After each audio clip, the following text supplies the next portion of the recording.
Okay, so yeah, right now we do know what is attention. We know how we can do positional encoding. We know how we can do mass decoding. And essentially, that is the whole thing that you need to just build one self-attention block. So a self-attention block is exactly like this. So basically what we have done, summarized here. So you start, say you have one particle sequence X, so it's of length T. You're going to just go on every single time. For every single time, you're going to do encoding or embedding to compute the key query and the value, right? And the embedding is simply that you do the embedding of the token, you do embedding of the time, you add them up, and then after that, you just pass them through 3 different linear layers, and this is going to give you key, query, and value. And you do it for every time. And as I mentioned before, this linear layer is not going to change for time. For every time is the same linear layer, right? So those matrices W are the same for every single token, right? So you get your whole tokens, you just pass them through exact same weights, right? And then you're going to get these embeddings for your tokens. Now that you have key, query, and value, the next thing that you're going to do, you are going to compute the similarity scores. And for similarity scores, simply you get every single query, and then you compare it to all the keys, right? And since we are doing a language model, we need to have a mass decoding. This means that we are essentially to set those for future to be minus infinity, right? To make sure that after softmax, we are going to get 0. Everybody's clear?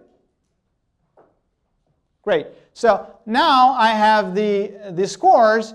I pass them through softmax, so I'm going to get the attention weight. And then every single context at time is going to be computed based on those attention weights. So I'm going to multiply the attention weight to the corresponding value and then add them up, right? So essentially what we did in the diagram, we can do it here in this algorithm. And we do it like all together, because for every single time, the processes are totally independent, right?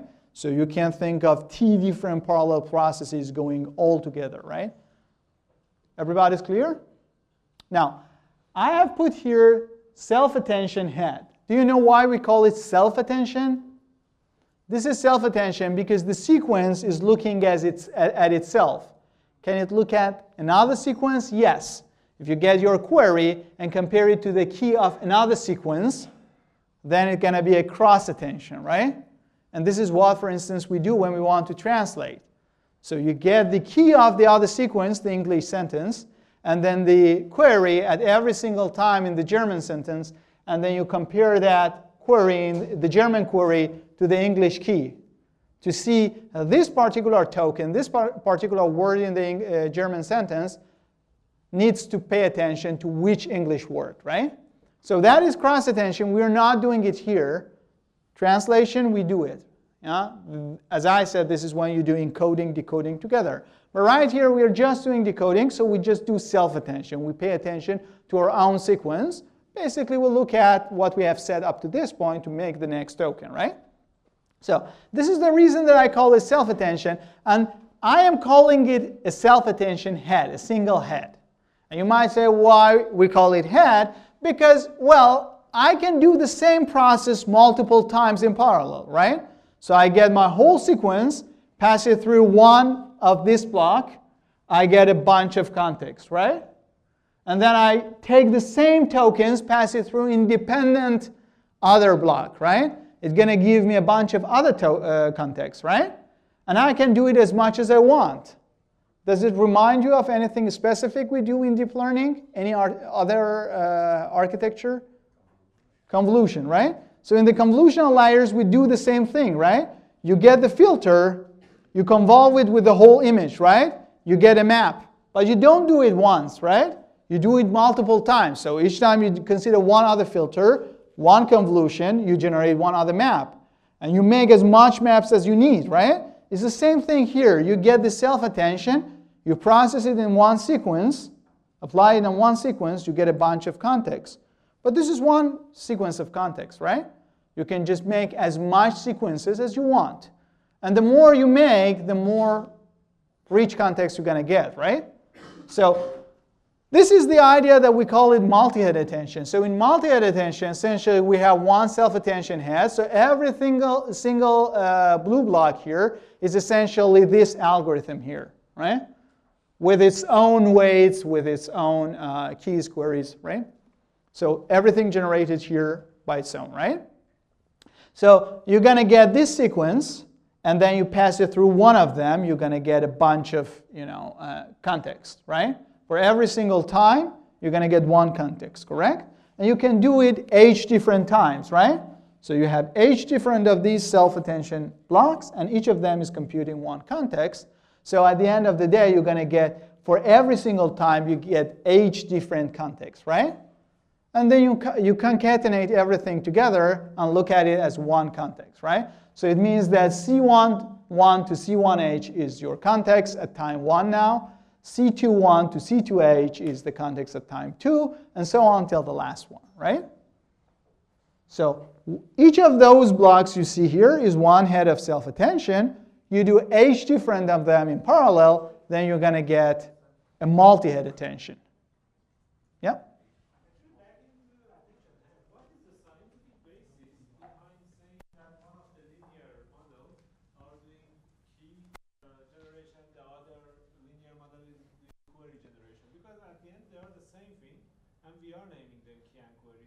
Yeah. That one of them is query, one of them is key, and the other path is the value. Because you are building your architecture that way. So you are saying that I'm going to give high value or high attention to those with high cross or correlation, right? Then during training, your training is going to make those values to show that, right?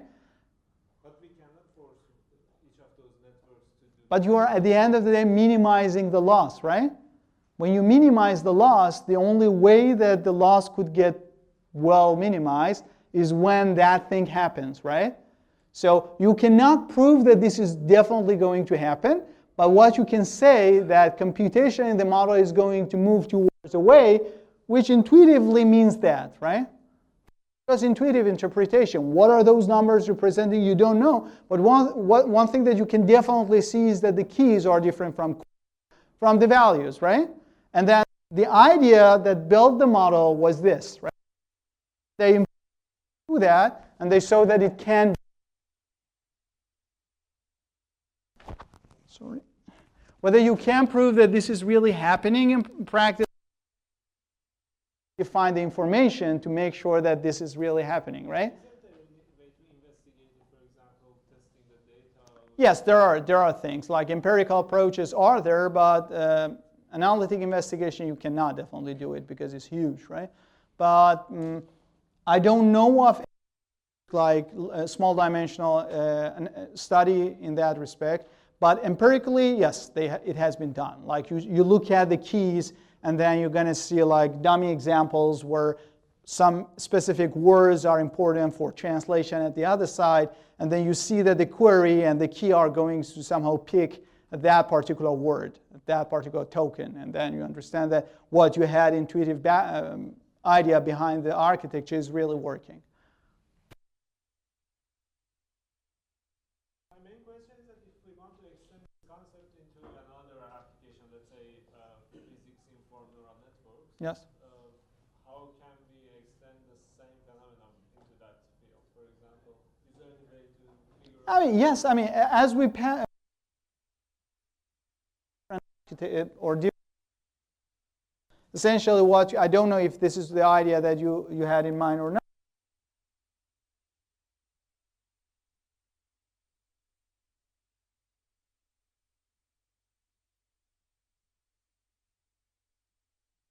The values are essentially the microstates of the particles available in this sentence, right? So your sentence is a multi-body physical system, a thermodynamic system, and every single of them is being shown by one microstate. You don't know what is the microstate. You just randomly start it, but then if you just minimize the loss, which is similar to just minimizing the Hamiltonian there, then essentially it's going to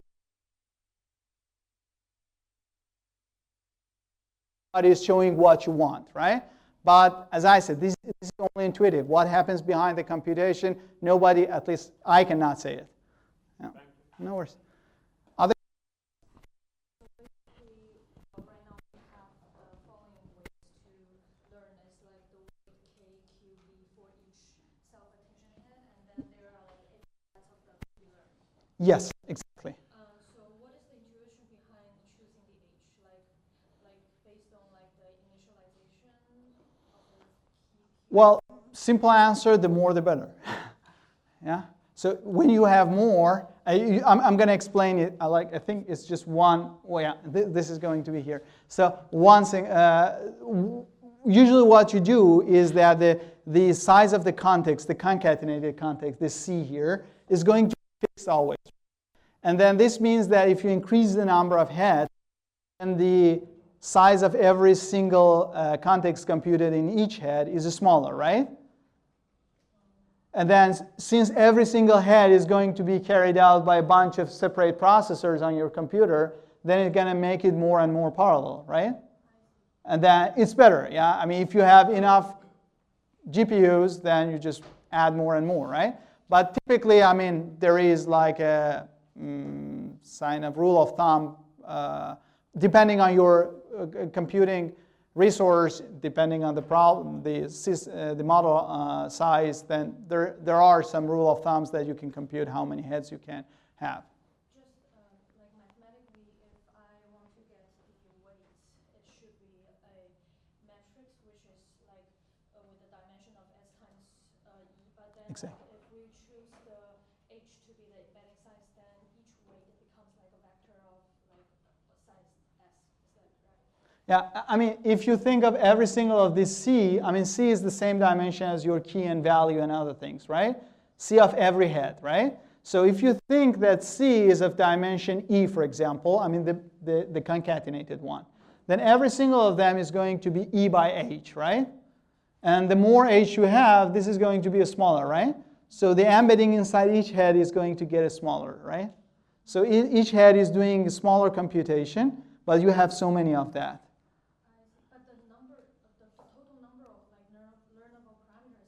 Is going to be the same. There is a bit of nonlinearity change here, but that is usually going to benefit. Yeah, because you have more nonlinearity when you just separate heads, and then that is going to help you more. Yeah, but essentially the number of parameters in this formulation is the same. This is very non-intuitive, but basically it's just like tuning the model like Yes, yeah. Yeah, exactly. No worries. Question? Okay, so very important question that your friend asked. Typically in practice, we're going to keep the head size to be fixed. It means that this C, at every single time, the concatenated version, we usually think that this is of the same dimension. Say it's E, right? Then if you have more heads, then it's going to be every single of them is getting smaller, right? So every single of them is going to be E by H, where H is the number of heads you have in multi-head attention, right? And the more you have had, the simpler going to be every single of those computations, right? And then you're going to have lots of heads, again, parallelization, right? So this is the core reason that transformers are working very well, because the whole self-attention mechanism is going to be significantly broken into smaller processes, right? Computations, and that is carried out very efficiently. This means that we can go for crazy large models, which we could not do before. Everybody's clear?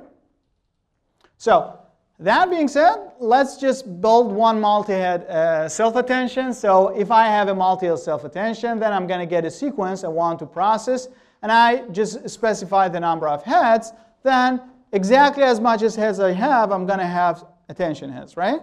So I'm going to pass that sequence X through every single of those attention heads, and then I'm going to get different contexts, and then I just concatenate all the contexts. So the final context is going to be the concatenation of everything. Everybody's clear? So you got the idea? Okay. So you might ask, okay, are we finally finish with transformer, basically if you do this, you have roughly the shallowest, simplest transformer you can think of, right? So this is just multi-head attention block, which takes the sequence at the input and build the context at the output. But this transformer is essentially not the thing that we want, right? The thing that we want usually is that we want to just generate probability distribution. So we need to work a bit more on it, okay? But essentially, what we have here in this diagram is a multi-head self-attention, which is one block in your transformer. And typically what we do, we repeat this block multiple times, right? Because we want to go very, very deep, right? So in practice, we usually have L different layers of the same thing, and we just cascade them next to each other. And this is going to be a transformer then, right? Typically, transformers are deep enough. Like GPT-1, the first version of GPT, was 12 of this block, right? 12 different attention layers. So in general, if you want to think about a transformer, it's going to be that self-attention, L times repeated. So essentially, you start from first layer, so you're going to get this multi-head self-attention, getting your sequence at the input, and then it's going to generate a bunch of context, right? And then you're going to go for the next layer.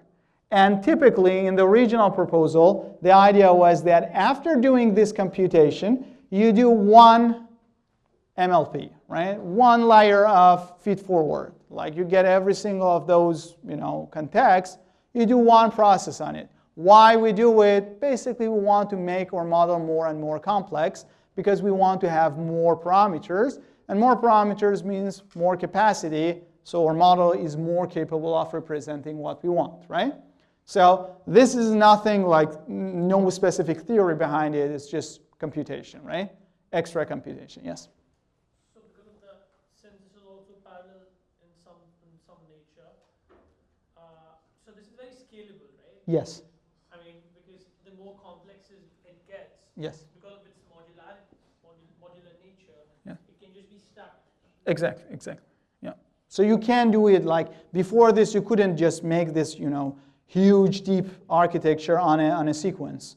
Yeah. Because if you think of like what you do in recurrent networks, then like if your sequence is long enough, then essentially it's deep enough in time. And if you go deep also in width, then it's not going to really work. Yeah. The gradient is going, in the best case, is going to vanish at some point, right? In some case, it's going to explode. But here, now, you can do everything, right? Because everything is just independent computation. Nothing depends on the other. And then it can just simply get it scaled up. Yeah, this is the main reason. But then you mentioned that GPT-1 worked with 12 of these. Why did 12 of this. Yeah. they restrict themselves to 12? Because if this is so, each of them is so isolated, Yeah. and they're scalable, then why not more? But because at that point of time, they wanted to just show that this works, right? Then gradually they started to improve it. But one point is that, I mean, in GPT, you don't want to just make a basic language model which complete text, right? You want to add more functionality on that, which adds more computation. So at that point of time, it was feasible for them to just showcase with that architecture. But then, for instance, up to GPT-3, which we know the architecture, was 96 of that. And 96 is too much. And GPT-4 is definitely much larger than that. And we don't know what that is, right? So, but you can scale it. And you do know that from GPT-1 to GPT-3, it was not too much time, right? So it's easily scalable. That's correct. Questions? So when you are just designing a transformer, you basically do multi-head attention. You just pass it through one MLP, and you keep on doing it for L different layers, right? One layer of that, something comes out of it. Then you pass it through the same thing, new block. And again, you get a new context. And you keep on going till L is over. Finally, you're going to get the very last context. That is the final context that you have on your sequence. Everybody's clear? Questions? So this is a transformer decoder. We did not talk the encoder here because, as I told you, we are not right now doing sequence to sequence. We are not translating anything. We want only to generate, right? But the encoder is essentially the same architecture without mass decoding. This is the only difference, okay? Now, this architecture, this transformer is going to get our sequence, and then it's going to get the output to generate the context at every single time. Now, if I want to build one language model from this, what should I do? I just get the context, and out of the context, I compute the probability of the next time, right? So that's the only thing that you need to do. So this guy is, I had a bit of funny thing here. I forgot, sorry. So just wanted to alarm you that after this section, we're going to talk more about the statistical modeling. But okay, anyway, it's just spoiled. Anyways, so yeah. What we're going to do, we're going to get this transformer essentially, and then out of this transformer, we are going for every single time to compute the probability of the next time. I'm going to show it later. But if you want to just look at this block, and this is the block shown in the original paper. I mean, I just did a bit of modification here to just remove the encoder part, just taking the decoder part. But this is essentially the one which we had, which was presented in the famous paper, Attention is All You Need, 2017. And this is the transformer. So what you're going to do, you're going to get your input. This is the token input, right? The sequence of the token. You're going to do embedding, right, on the token. You also the time, right? And once you do positionally encode. Everybody's clear?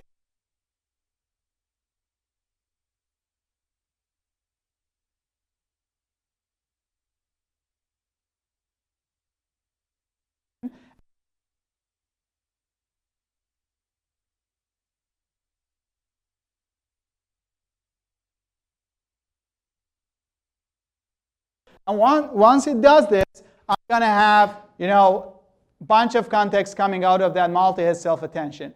Now, out of that multi-head self-attention, you have a bunch of context. You pass that through the MLP. So basically, they propose to just use one feed-forward layer. And at the output of that, you're going to get your first context, right?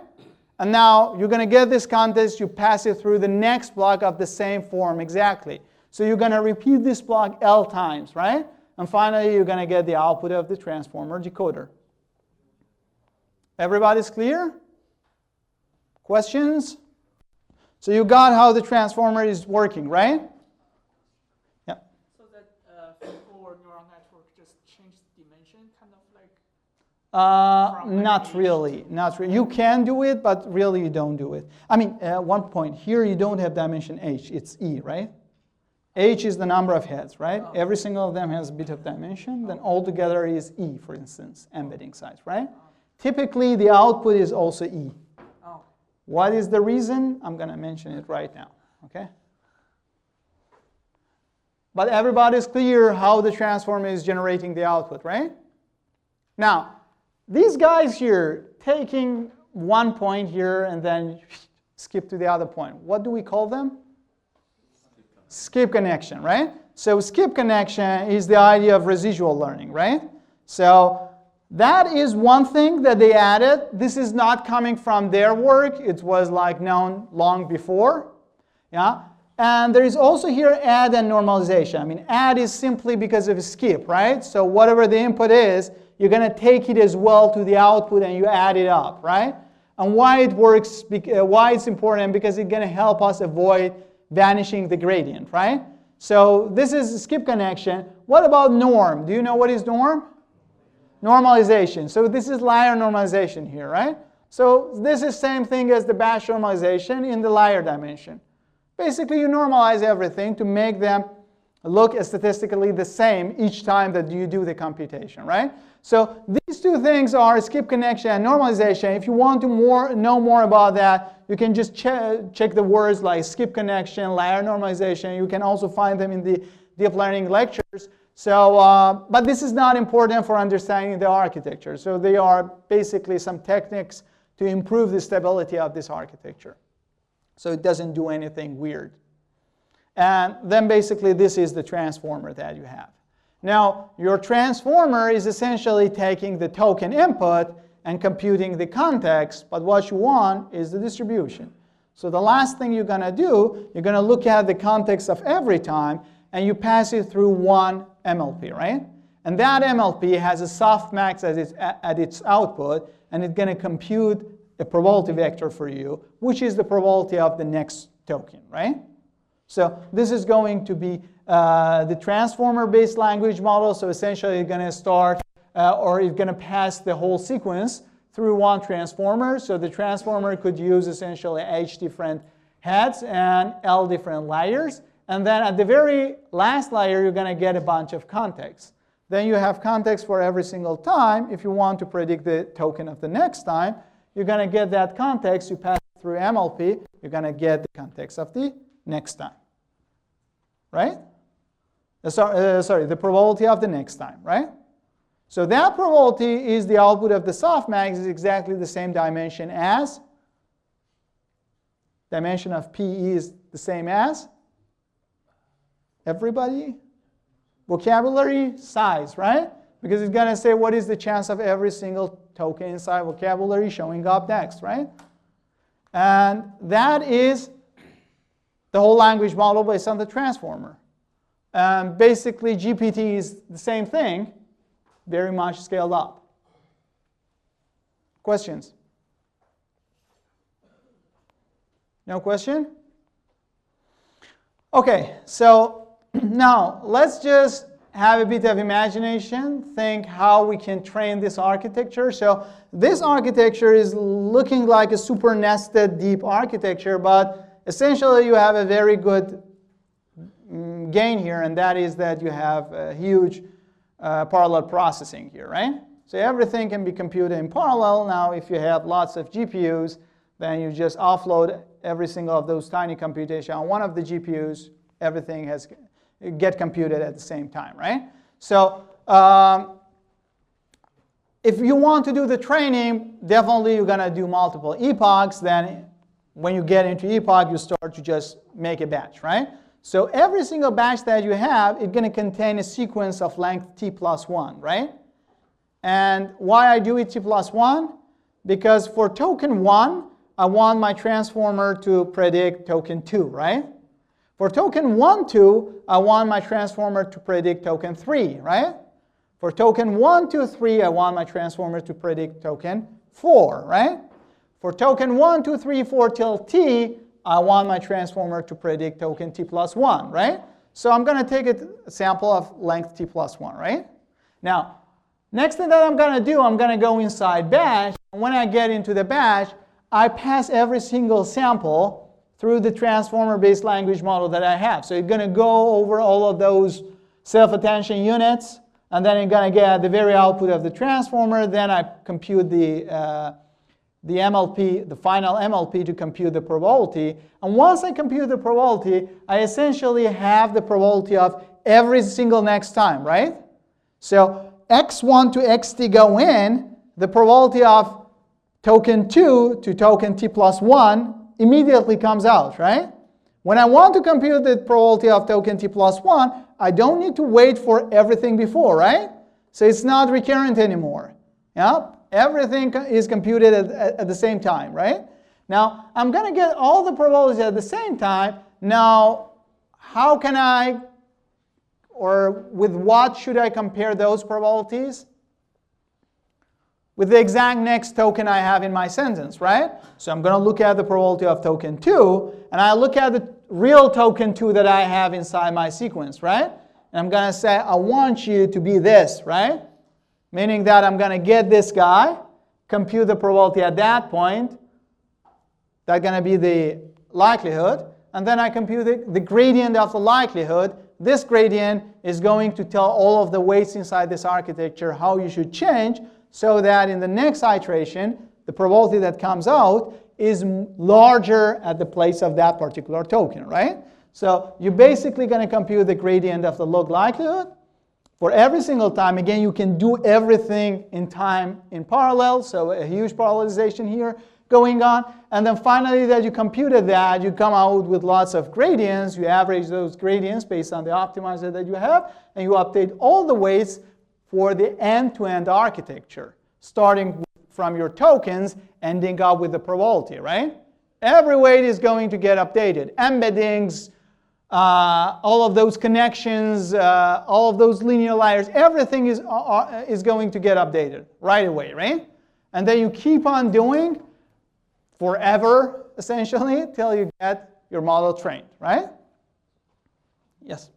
You were mentioning here the gradient, This which one. depends on the probability between the predicted token and the actual token. Yes.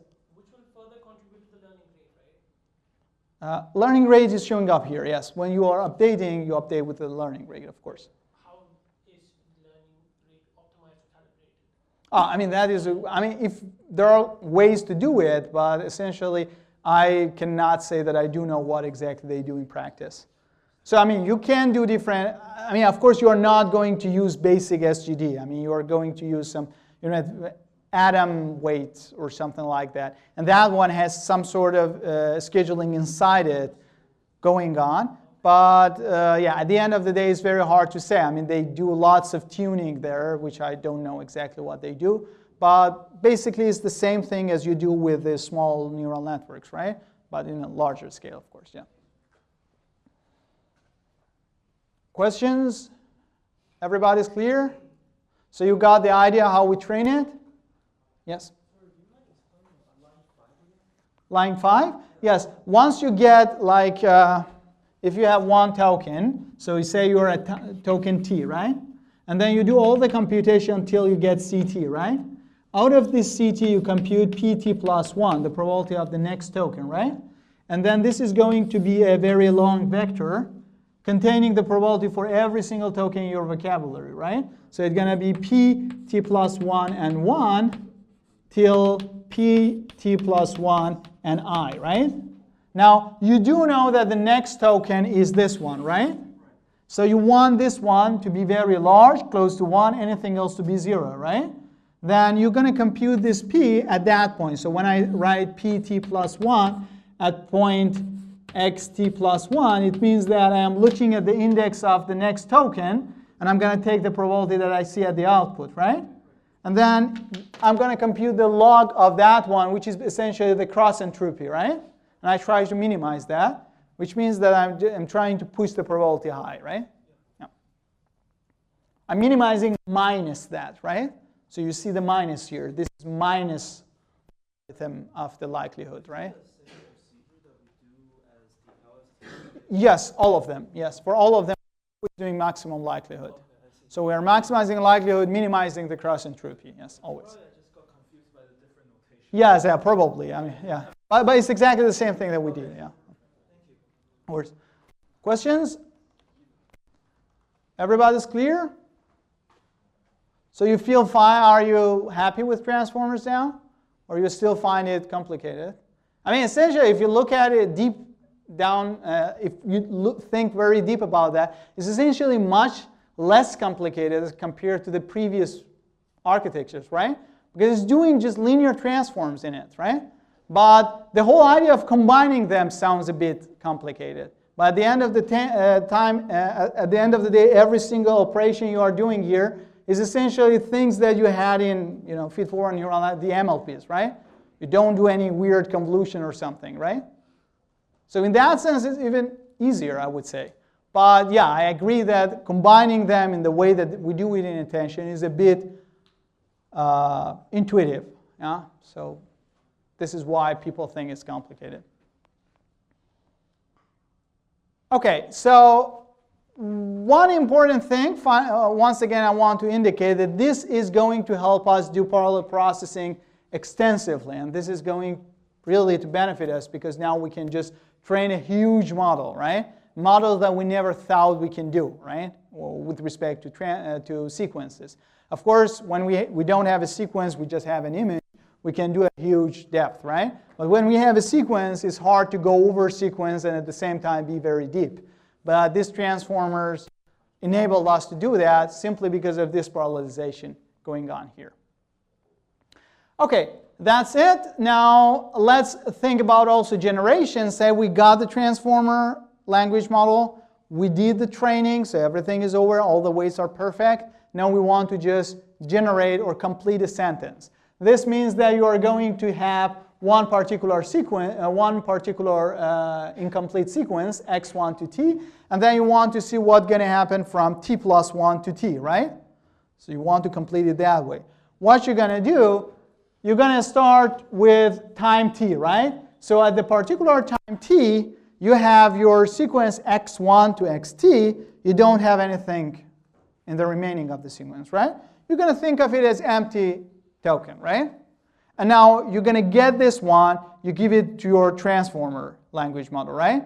So the transformer language model is able to compute all the probabilities, right? From time 1 to time t, or essentially time 2 to time t plus 1, right? But you don't care about all of those probabilities, right? You only care about the probability as at small t plus 1, right? Exactly the next token. So what you're going to do, you're going to pass it through a transformer. You're going to get all the probabilities at the output, but you're going to only focus on time t plus 1, right? So you're going to look at time t plus 1. At that time, you have the probability, you sample, right? You generate one token at random. Once, now that you have this token, now your sequence is not x1 to xt anymore. It's x1 to xt plus 1, right? No, x1 to xt plus 1. You completed one extra token, right? Yeah. Now you get this whole sequence, and again, you give it to your transformer, right? And then this time, again, you're going to get all the probabilities at the output, but you only care about t plus 2, right? And you keep on repeating this till you get to the very last time, right? xt, and then your sequence is complete. Everybody's clear? So in this sense, you are generating one token at a time, yeah? But this is not important because you get one sentence you want to complete. That's okay, right? The whole thing is when you are doing the training. In the recurrent model, in the training also you need to just process one token at a time. Now you can process all the tokens at the same time, right? So you essentially just pass the completed sentence again and again and again till it's over with all tokens, and then you're going to put all the tokens that you have generated at the output. This is essentially what a very, deep large language model is going to do for you. Okay? Everybody's clear? Questions? So now, do you get why people say like this language model is having a specific number of tokens? Like you cannot prompt more than a specific number of tokens? Yeah, because what you give to the model, it could be of a specific length, right? Nowadays, they are very large. I mean, you never can do it unless you copy the whole textbook into the input of your language model, right? But at the end of the day, there is one specific limit to that, right? And then when it gets this, it can generate something specific up to one point. And they cannot go beyond that, of course.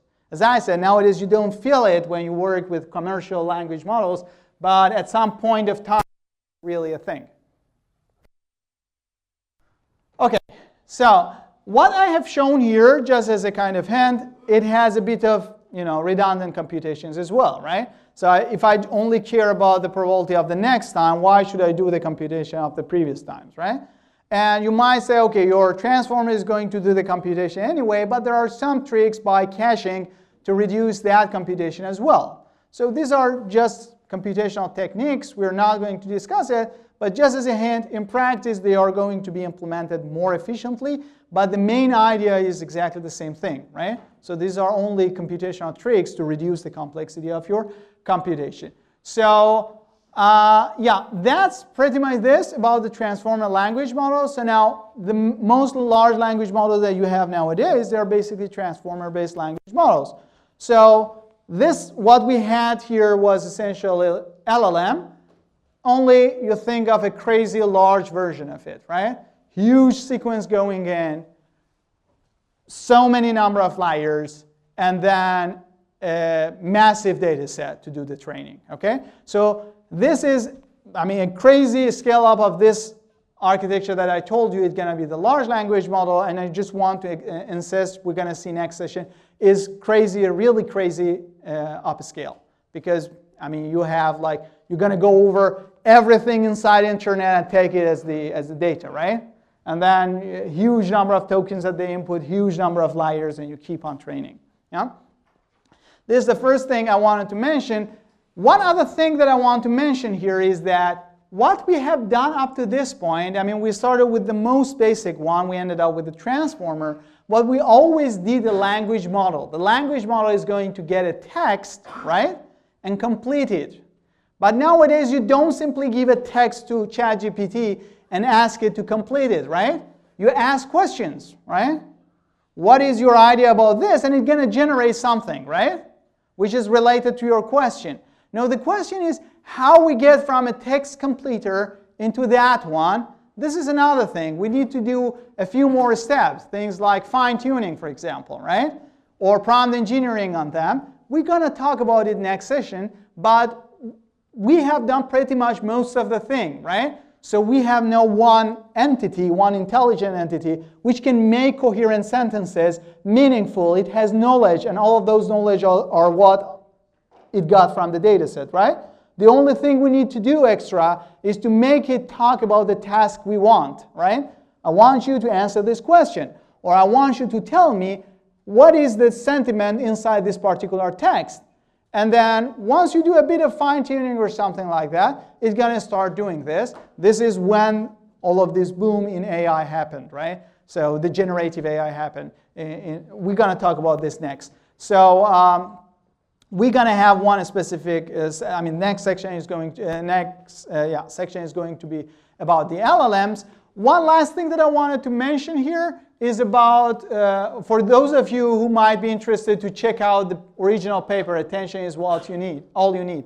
And when you look at that one, you're going to see this guy, okay? And you might tell me, okay, this left-hand side guy is not showing up. The middle guy here is not showing up. The reason, as I told you, is because in that paper, they are considering sequence-to-sequence processing, meaning that they get one sequence of one language sentence, and they want to transform it into another language, translate it, okay? And then in that case, you have your X, for instance, the English sentence, you want to transform it into Y, which is a German sentence, and then how you can do it? Well, you first do encoding. So you do what we did here without mass decoding. Then when you don't do the mass decoding, at the very end of your output, you're going to have a bunch of context, which depend on everything inside the sentence, right? And then you do something that we call it cross-attention. So this is like you carry information from the English sentence to the language model which you have on the right-hand side.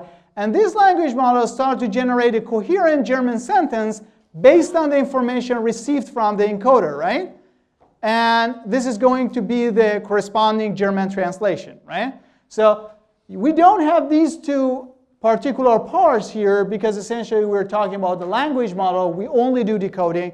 But if you are interested, you can check out about these stuff again in chapter 7 of the deep learning lecture. Okay? So if you are interested to know this, you can take a look there. But we don't really need it for language models here. Okay?